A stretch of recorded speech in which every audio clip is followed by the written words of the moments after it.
really like the idea that we all have a psychic fingerprint.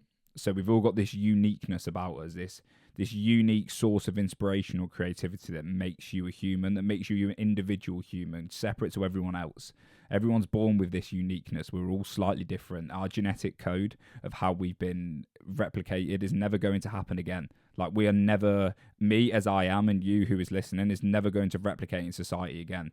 It can't happen. Your genetic code is completely unique, and this sits in our psyche, and it's a psyche fingerprint. It's a psychic fingerprint. We've all got this uniqueness that makes us us, and it's a real shame that we live in a society and we live in a culture, or we get brought up in a household that doesn't respect this uniqueness and doesn't allow this to flourish and allow it to create its inspiration out into the world.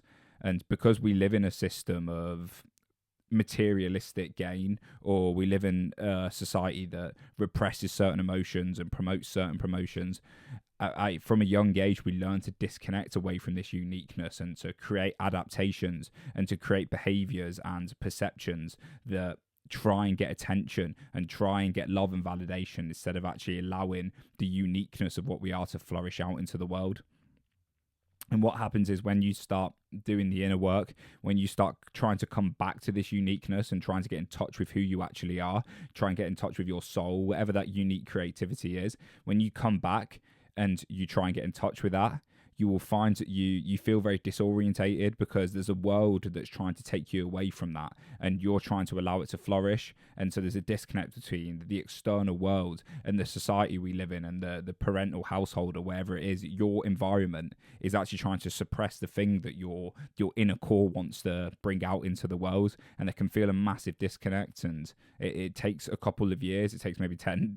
For some people, never actually get there, but it takes a while to unlearn the scripts of what we've been brought into, unlearn the scripts of the parental guidance, unlearn the scripts of society, unlearn the scripts of the judgments and the perceptions we've had, and to really get in trust with that intuition and that creativity that makes us us. And this is what this podcast is going to be about today. It's going to be about how to maybe contract, slow down, think, feel, get in touch with who you actually are, get closer to your divine nature, and how to actually express that out into the world, and start becoming more authentic, and start feeling like you are more of you, instead of a persona or perception you're playing out into the world. And I think this, first of all, starts with the acceptance and the realization that we all get lost. We all grow up, as I said, in a parental household, or our caregivers, or we grow up into this society where we get kind of domesticated. We get these thoughts and narratives and these beliefs drilled into us that we can't be angry. It's not okay to be angry. You must act in this way. You must act in that way. You must value these things. And there's these certain unwritten rules that we all live by in society that seem to formulate our ego perception, and they repress parts of us that go against that society. And because they're the rules of society, because they're the rules of our parents, anything else that comes up into our consciousness, whether this divine inspiration brings something that is actually like conflicting with that, when that happens, we get negative responses out in the world. And because we're so young, because we're so vulnerable at this point, when we manifest this creativity and this inspiration and this realness that is us, our parents look at us and they judge us and they discipline us, or the society doesn't value that. And then that ends up making us realize that, okay, this isn't okay, because I don't get mirrored to the fact that is something that is me, is validated. And so we get repressed. We become repressed because we don't get mirrored to the fact that this is something that's coming from within us, and we learn to internalize that emotion or that feeling or that source of creativity and push it down and repress it because we don't believe it's okay, because it didn't get accepted by others. And then through that repression sips deep in our unconscious mind, and we become so ashamed of it that we create behaviors and adaptations and narratives around that creativity and suppress it. And we create sub-personalities that go against that. And our ego structure is built more to fit in instead of allowing the creativity of what is us. And it becomes a real shame. So the real work here, the first part, is for you to slow down a little bit, realize that maybe the things you're pursuing right now, and like I've gone down this path and I'm in the middle part, which I'll get to in a minute, but to slow down and think, are the things I'm pursuing, is this actually does it feel right for me? Have I gone university because I'm really passionate and I've got this creative source of inspiration and energy that wants to manifest out into the world? Or am I going to university to please my parents? Am I just creating online content and doing all the things I'm doing for the sake of this is the thing to do? Or is it coming from a place of divine inspiration? It's knowing whether you're coming from a place of abundance or if you're coming from a place of scarcity. And when you come from a place of scarcity, it's very similar to the fact that you're trying to please people. You're trying to play out a persona or a narrative. This is what everyone else does. This is what the people do. So I'm going to do this to make me feel warm and to make me feel like I fit in. But that's eventually going to run its course if you follow the path of just doing things to fit in, or if this is the right thing to do to fit into within society. Then you're going to get a point where you hit a wall where like the creativity and the repression is going to be so much repressed that a depression will take over your body. And what is depression? It's depression. It's pushing things down and repressing them, keeping there. So whatever you keep down, whatever you keep in your subconscious, it stays there and it bubbles up into consciousness, coming out through, like it's trying to get its manifestation out into consciousness. And so depression comes from when you no longer are facing the things that you need to face. And when you repress something for so long, the depression builds up and builds up. And when you'll hit into like midlife, you'll maybe have your kids, you'll maybe get married, you'll maybe get settled into your career, and you'll realize that this isn't the life that you wanted to live. You actually gave up on all your dreams, and the depression will start overtaking your body, and you will no longer be able to repress the creativity, and it will come out in depression, and you'll need to live out that depression to unlock the creativity. But what can happen if you're a young person now, if you're listening to this, or even if you're not a young person, instead of waiting for the repression to get too much, where it starts emerging into consciousness and the depression has to live in your body, and you have to go through this horrible process of digging deep into the bottomless pit of hell and understanding where your depression comes from and dealing with your childhood traumas, you can stop that as early as possible, and you can take time to slow down now, and you can start coming to this realization that there is actually a more authentic way of me living, and I'm going to take steps towards that now. And the earlier I do that, the more that's going to compound and get me closer to the lifestyle that actually fits in with my state of mind, with my state of being, with this divine inspiration that I've been built into me. And it's a lot of deprogramming. It's a lot of unlearning things. It's so difficult because like we go through life and we, as I said, we get ingrained with these beliefs, ingrained with these ideas of who we are, what we should be doing, what we should value.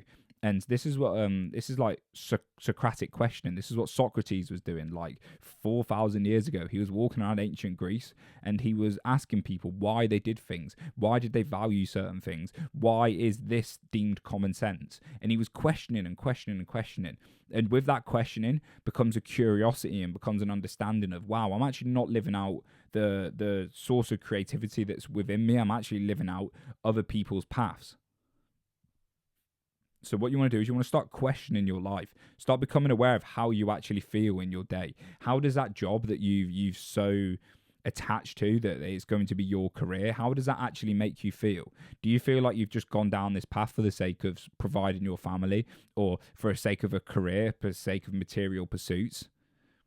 Do you feel like you're not really like moving forward in ways you'd want to? Like, start questioning the things that you're valuing. Is it really that important for you to start building up money for the sake of building up money? Or would it be better to swap some of the time, not earn as much money, but start putting more time into something that allows your creative pursuit and really feels authentic to you to flourish?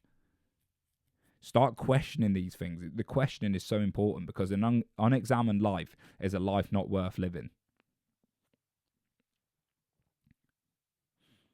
You have to examine your life. You have to have a loving curiosity and a compassion towards, I really want to like give myself the best chance of living a good life. And through that compassion, through that acceptance, and through that curiosity, that can lead you forward into unlearning the scripts of society, unlearning the things that you've picked up throughout your life, and getting closer into the core of who you actually are, your psychic fingerprint. Like, get as close to that as possible and allow it to manifest in your character and your personality.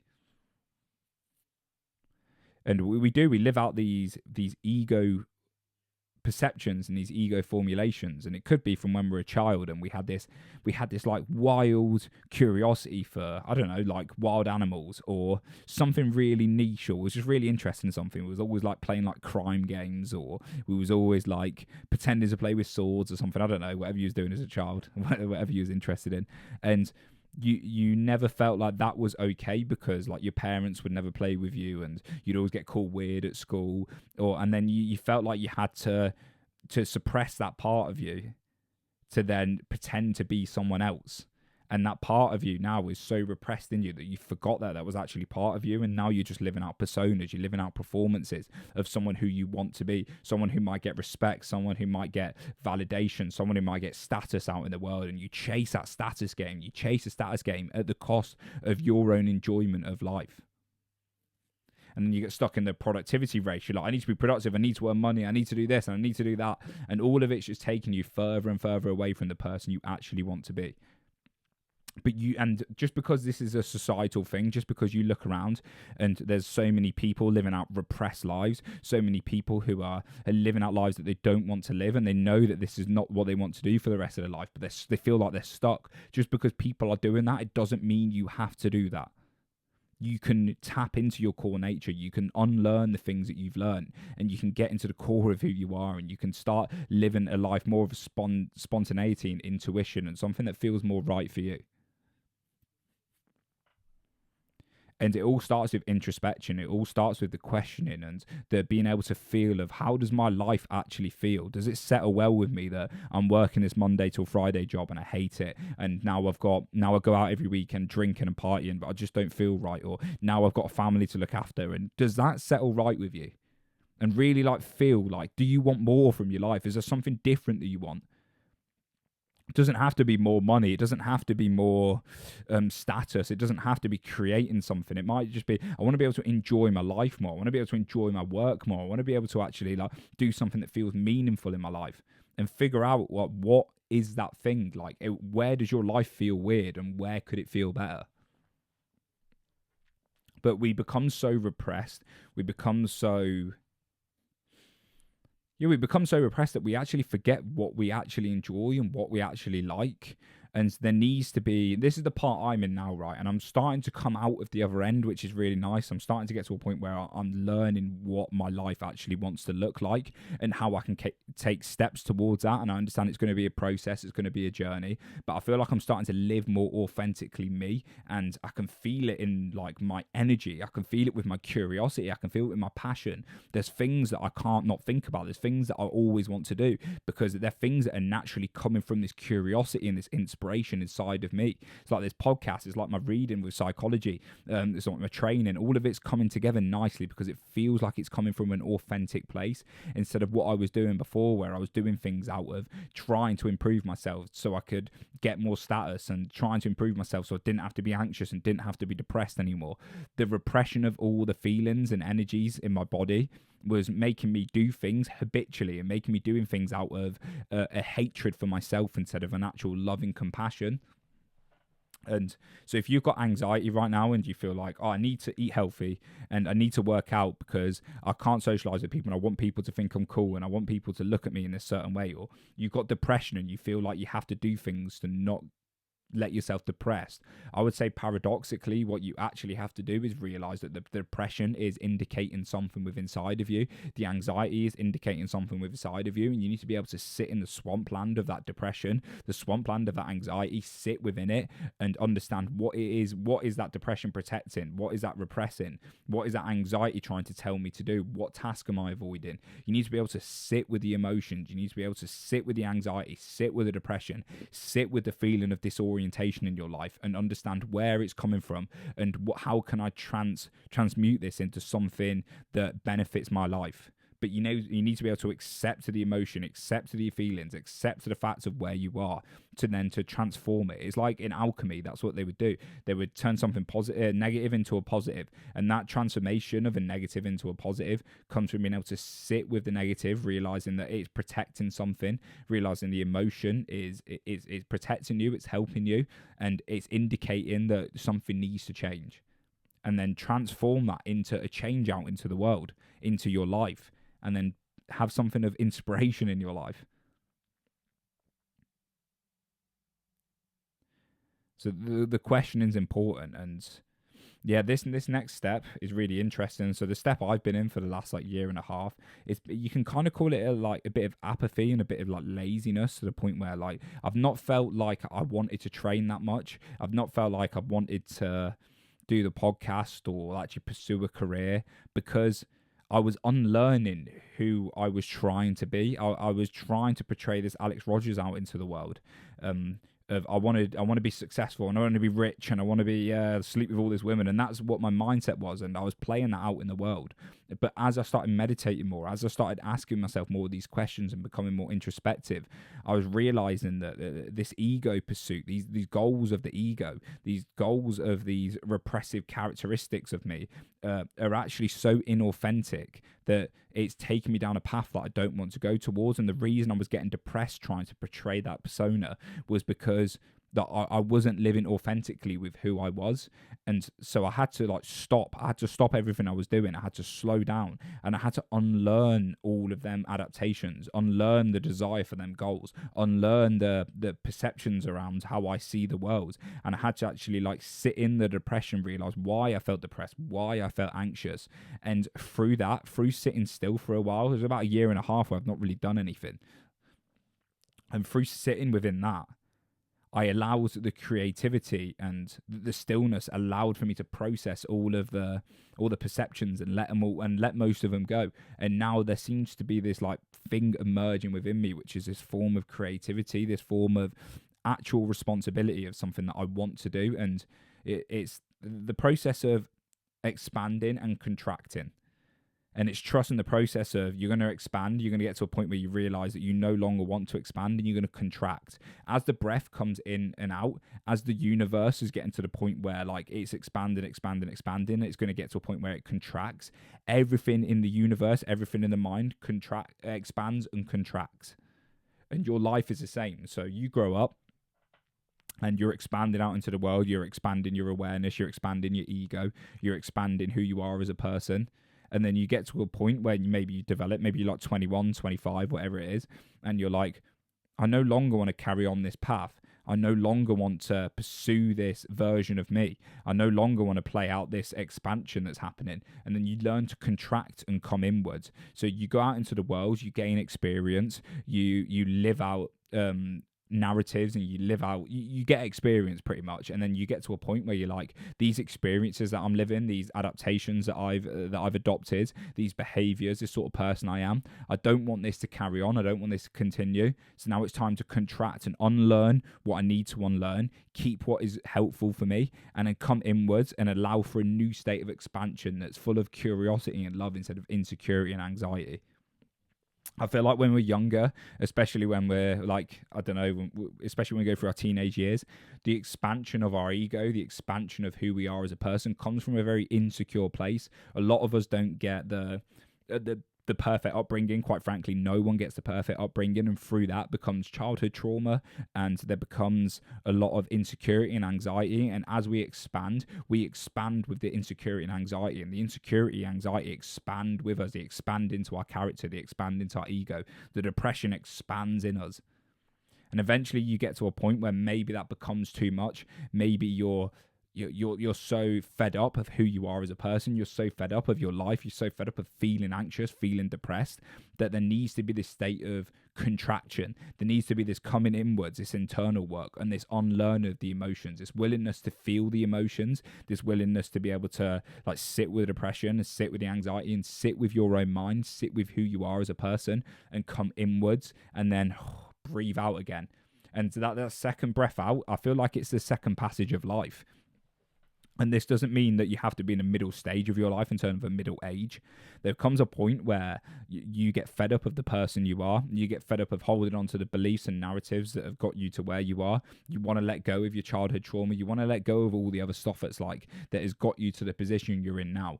And once you have that want and that desire to let go and start feeling better within yourself, start feeling more authentic, that's when the contraction can start. You will keep expanding, repeating the same things, gaining the same experiences through the same perceptions until you get fed up, until you realize that I actually want to understand who I am as a person. And that's when the middle stage of life starts, because you end up contracting, you come back inwards, and you kind of go into an infantile state where you drop all the perceptions of what you've adopted. You drop most of the perceptions of what you've adopted from your parents and from your society, and you trust your own intuition to figure out who you are as a person.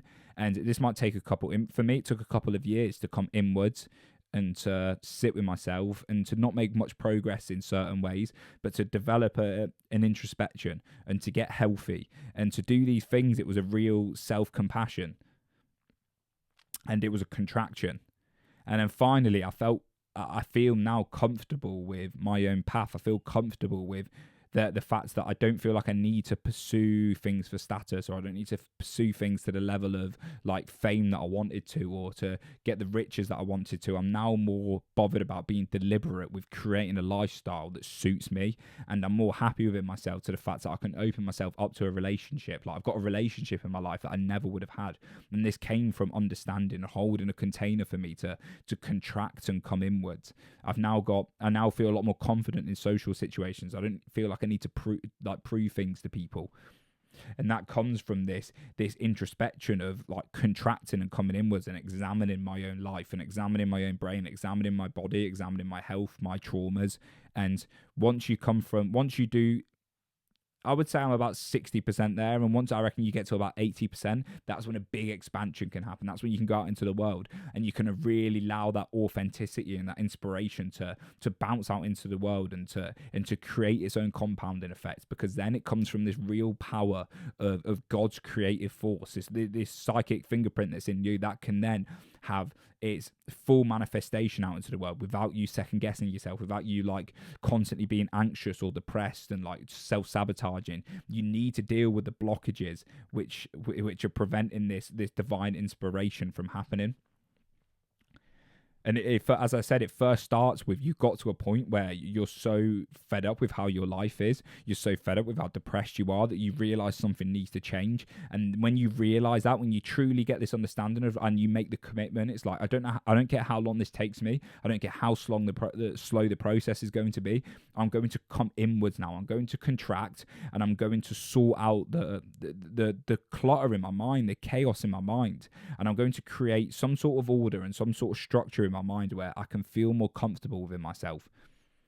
And at that point, it happened to me when I was like 21. I realized that I was so socially anxious that something needed to change. It was rather that, or I was really going to give up on life.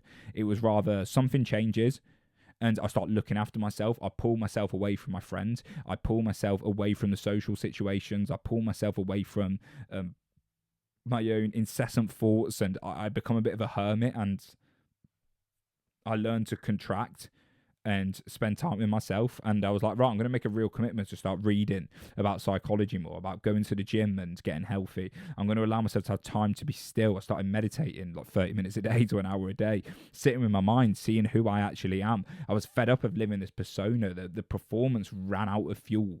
The idea of this Alex Rogers I was trying to portray out into the world, it no longer had the expansion in it. I had no more fuel to keep expanding. All the fuel of insecurity and anxiety were running out. I was getting tired of it. So I had to contract, I had to come inwards to let all this go, so that now I can come from a place of authenticity and abundance. So define where you are on that scale. So look at your life now and feel like, do you still feel like you're kind of living out the narratives of school? Do you feel like you're trying to impress people still so much? Do you feel like you're kind of just stuck in a rut and you're stuck in a routine, and you feel like, yeah, I really want something to change in my life? Whether it be like, I want to just be a lot more confident in myself. I want to have this like purpose in life. I want to have this. I want to have health. I want to have whatever it may be. When you realize something really needs to change, maybe the part of you that has been expanding has come to this end of its course, And maybe it's time now to contract inwards and start with the introspection to start the middle passage of your life. It's really exciting. That's the first initial stage of your life that has created the structure of what is you. Your lifestyle's been created. Your base characteristics have been created. Things about you have been suppressed, but you've lived out into the world and you have an idea of who you are. Like at that point, I was Alex Rogers. I went out drinking, doing a load of drugs, whatever. But I realized at some point, like I had some sort of, I kind of knew who I was. But it was time to let go of all the other noise that was creating my life and to come inwards to find out who I actually was, and to allow this authentic inspiration of, I want to read loads, I want to meditate, I want to like help people on a podcast. All of this has come from like this self-reflection and this inwards journey of contracting. And now I can start creating out into the world. I can start making impact on other people because I've done that for myself, and I'm still in the process of doing that for myself. But then it becomes this process of like, you do it for yourself more and more and more, and the more you do it for yourself, the more you contract, the more you can expand, and the more you can understand, and the more you can help. So examine where you are. Sorry guys, I don't want to make this podcast too much about me, but I'm just using myself for an example because that's what it really feels like for me. It's like I went on this journey from being born to about 21, where it was so unaware, it was so insecure, I was so anxious, I was so lost. But it was like that had to happen to get to this point of realization where I knew something had to change. I knew something within me was calling. I had this inner calling. The hero's journey was beckoning within me. And I had to follow it. And to follow that, I had to come inwards, and I had to get myself away from the old environments. I had to get myself away from my old thought patterns and my old insecurities and anxieties. I needed to understand them. I needed to sit within them for allow it to breathe out with this new sense of life and this new freedom. And it's a psychic freedom. It really is.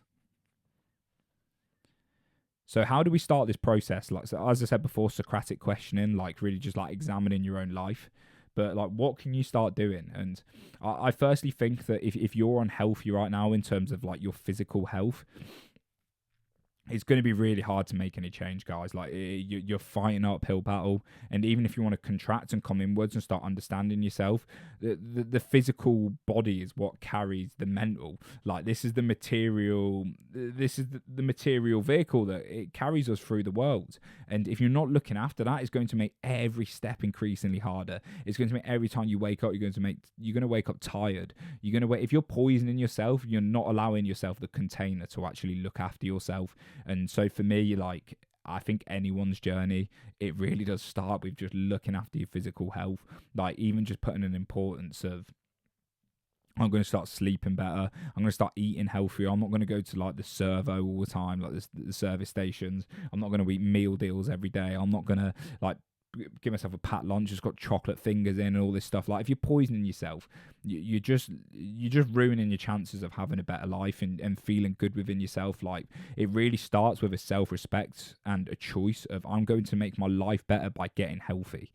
And that will allow the self-reflection. It will allow the natural energy within you and the natural curiosity to bring out of your body and to have this curiosity and this acceptance. But if the energy is, if the physical body doesn't have the energy, you're going to find it really hard to access any sort of improvement. It's a real shame when people choose to ignore their health, when they choose to eat rubbish food, when they choose to like neglect training, because it comes from a place of self-hate. It comes from that place of like the bad habits, everything you're doing, whether it's going out drinking all the time, or you just, as I said, you don't sleep, you're smoking, whatever you're doing, it's coming from a place of self-hate. You might just think, I just like having fun, I like drinking, but why? Like, why do you actually enjoy doing that? Have you ever thought to question and to actually like pull yourself away from the situation and think like, this isn't even serving me? It makes me feel rubbish in the week. It spends all that money that I've been working so hard for. Like it makes me anxious. It makes me depressed. I'm ruining my physical body just because you're young now. Like that's going to compound and grow. And it's, as you get older, you're going to feel the effects of the things you do in your 20s and your 30s.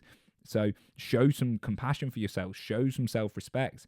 And if you're struggling with the self-destructive habits, then there we are. There's the first indicator. There's the first way to contract and come inwards. It's like, why am I doing the self-destructive habits? Why do I feel the need to go out and drink every weekend? Why do I feel the need to eat the junk food? Why can I not give myself 5 to 30 minutes to batch cook some meals for my week, so I'm not eating chocolate fingers and rubbish food all the time. Why can't you allow yourself to do that? And you'll realize, as you start Socratically questioning yourself, as you start feeling the depression and anxiety that resides within you, that the self-destructive habits are a distraction away from feeling what you need to feel. Any sort of addiction, any sort of self-destructive behavior is a way of taking yourself away from the angst that sits within you. A way of taking yourself away from that existential anxiety, that existential depression, that fear that you're not good enough, that you can't be accepted for who you are, that you don't like yourself, the deep feelings that you have within your body. That addiction is just taking you away from that. It's taking you away from the feelings momentarily. But what happens is they have like the self-destructive habits and the parts within you, the sub-personalities that are like making you fulfill them self-destructive habits. They've been so repressed, they're not allowed to like express who they are, that they've become demonic in a way, and now they're tricking you into giving them attention through the self-destruction, because that's the only way that you will ever pay attention to them. Let's see it as like, for example, you've got this sub-personality, this part of you that just wants to be seen and wants to be heard. And it was maybe like when you was growing up, it got looked at weirdly and it didn't get accepted from your parents or your society or your friends from school. So you suppressed it and you suppressed it and you suppressed it. And because it's been so suppressed, it's been depressed, it's been pushed down, it's been repressed into the lower ends of consciousness.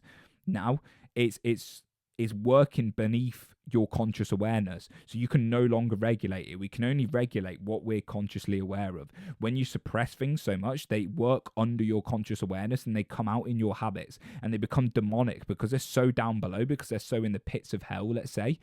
They look to get their actualization into consciousness through any way possible, and that mostly comes from self-destruction, and that mostly comes from the addictions, because that's the easiest way of coming out and getting your attention. And it protects you away from this core vulnerability of who you are. So you need to be able to like sit with the feelings of the addictions, sit with the feelings of the self-destruction, and think, oh, why is this happening? Why am I so suppressed? Why am I struggling to make progress? And this is the process, as I said, of contracting. It's really learning and stripping back all of these like judgments and these perceptions and these beliefs and these traumas, and coming to a more place of authenticity. Meditation really does help with this. I've talked about meditation in the last like couple podcasts. I don't really want to dive into it too much here, but I don't know where I'd be about meditation and also psychoactive compounds, but I'm not going to suggest anyone takes any of them. Now that I've gone further on my journey, I recommend people don't take them. But like anything that gets you into that state of like stillness, and it allows you to observe and be curious and to just watch your mind, that really helps deprogram all of these beliefs and narratives that are holding you back. But honestly, guys, like if you're struggling in life, or you feel like something, your life's kind of going nowhere, or if you're fed up, or if you feel like you want to live more authentically, visualize it as you spent every minute up until that point of your life expanding, and now this expanse is running out of fuel. It's not expanded into anything positive. It's actually a negative expanse now, and the expanse has run its course, and now it's time to contract and come inwards, so you can understand, strip back what you've learned, and get to the core nature of who you are, so you can expand in a more authentic manner. And then life is seasonal. There's always processes of expanding and growing. If I look at the last couple of years, I've traveled, I've gone out and explored unexplored territory, and then I've come back and I've digested what's happened. I've learned from the experiences, and then I've internalized them as beliefs and narratives and self-confidence, and then I've gone out into the world and explored again. And if we really break it down, this is what humans have been doing for millions of years or thousands of years, is like, if you look at the balance of order and chaos and the way we explore the world, hunter-gatherers would constantly be looking for unexplored territory. They'd be going out there, and this is the hero's journey in its essence. They would go out into places they hadn't explored, and it would be chaotic because they don't know where they are. The ground beneath their feet isn't familiar ground, so they have to step out into insecurity, they have to step out into anxiety, and they have to expand their knowledge, expand their perception. But what happens is, eventually they explore, and then they create a home. They create something stable within that, and that's then the contraction, and that's finding order within the chaos. But you need to be willing to have one foot in order and one foot in chaos. You need to be constantly learning and adapting and growing, and then constantly contracting and constantly understanding and internalizing what you've learned and creating stability. You need stability and chaos in your life. And if one's out of balance with the other, your life will feel inauthentic. It's finding that balance between the order and chaos, the yin and the yang, as I've spoke about millions of times in this podcast. It perfectly symbolizes this, how you need both order and chaos, and within order there's chaos, and within chaos there's order.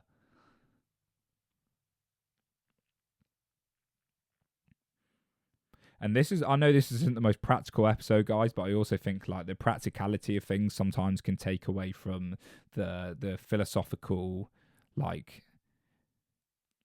virus that can get into your minds. I love reading philosophy. I love reading abstract like text, because what happens is, like, the abstractness of it can like mold in your mind, and it can sit there. Sometimes practicality can make you a human doing, like you're always doing things, you're always acting, but there's something about the theoretical or the philosophical understanding of things that just works in the back of your mind very slowly, and it like it emerges into a new understanding, a new perception, and it helps you perceive things differently, which obviously you act out your perception, and it works in the very subconscious parts of your mind. I love abstract thinking because it allows you just to view the bigger picture differently.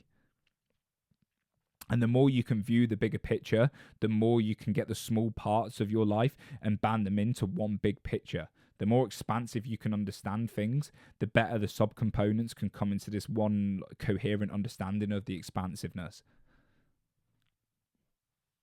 I hope that made sense. I don't know if there's anything else I need to talk about, guys, to be honest. I've really like got into the idea of like this, the breath comes in and out, like the breath of life, and how like even children, for example, like, and even if you look at the way our lives goes, we're born, we're a little baby, and then we grow out into the world, we become an adult, and then what happens, we get old and we become childlike again. We our innocence comes back, and we expand, and then we contract and grow.